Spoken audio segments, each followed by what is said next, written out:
Hi, my name is Brian Benson with James Bean Estate Sales in Oklahoma City, and probably almost every month I'll get the phone call that every antique dealer and every appraiser hates is somebody will call me thinking they found a copy of the Declaration of Independence. And almost every time, or every time, I have to tell them that no you didn't, and then I have to explain to them why they didn't find a copy. And everybody's familiar with the story, of the Declaration of Independence that was found in the back of the frame that's worth millions of dollars that, somebody bought at a garage sale. And that kind of goes around and that's really kind of stuck in people's heads.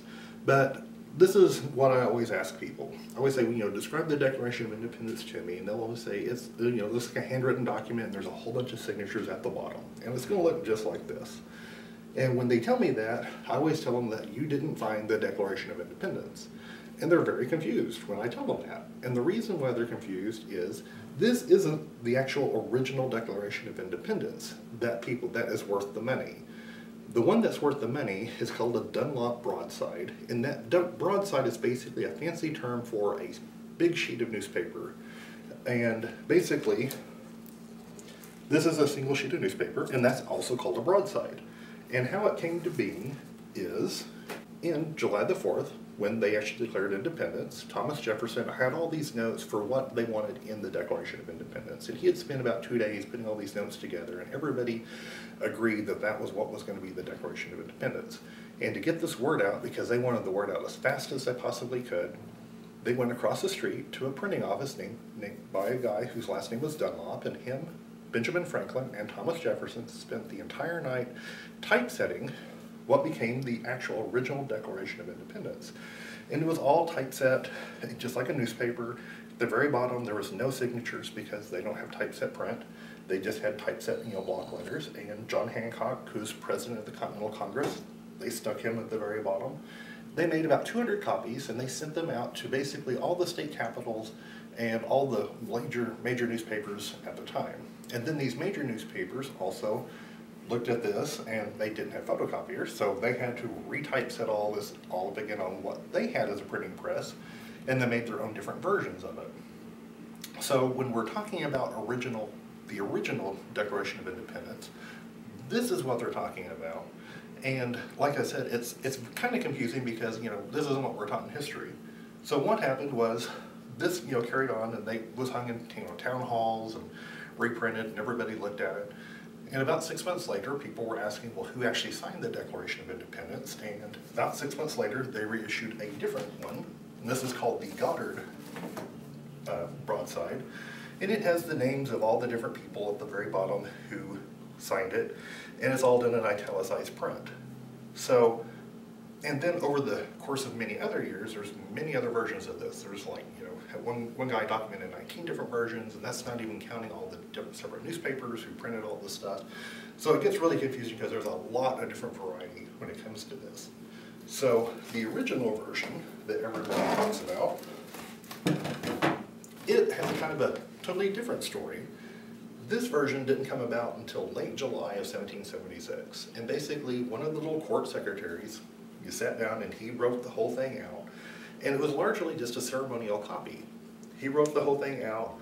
People spent the next 9 months coming in as all these delegates and farmers and planters who were the delegates for the different states. They came in and showed up, and they would sign it as they met with it. And the very last person, I think, took 9 months to actually get it signed. And then this copy was largely kept at the Continental Congress, and then every time the British would get close to capturing them, they'd have to run away with it, and then at one point it ended up at the Secretary of State's office, and then it hung in different other offices. I think at one point even the Patent Office had it. It would hang on a wall, and after about 50 years, this became a really, really, really battered document. And there was a lot of worry that it was going to get lost, and also about 50 years, even though we consider this one of the most highly regarded documents in the U.S., it really wasn't all that spectacular at the time. So a lot of times it really was just kind of thrown in with all the other paperwork. Well, after about 50 years, it became legendary, and everybody got really curious about it, and they wanted to see the original version. So they took the original version, which by then was really bad, and they had to make a copy. And to make a copy, they moistened the ink on the paper pushed it against a steel plate, and then the ink would transfer onto that plate, and then they went in and took almost 3 years engraving and carving out all those little letters to get all the little details from all the original penmanship. So, and then almost every copy that we see today that is a version that looks like this was actually printed off of that steel engraving that was 50 years after, that was done 50 years after this version was actually printed. So when we see a copy, if it looks like this, we know that obviously not the original copy, also not going to have the original value.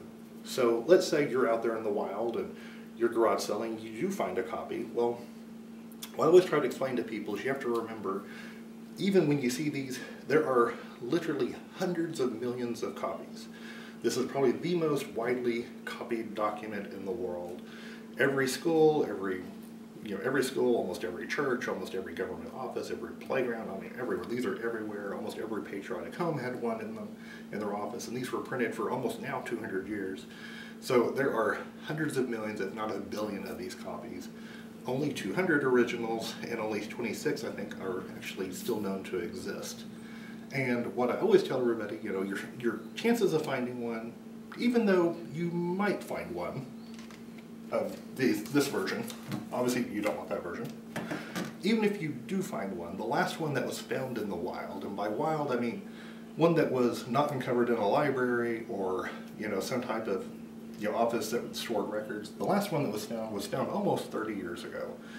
And what I would say, your chances of finding that, when you consider that in the last 30 years there have been hundreds, if not over 1,000 lottery winners who've won multi-million-dollar paydays, you're actually much more likely to win a multi-million-dollar payday than you are to find one of these original copies.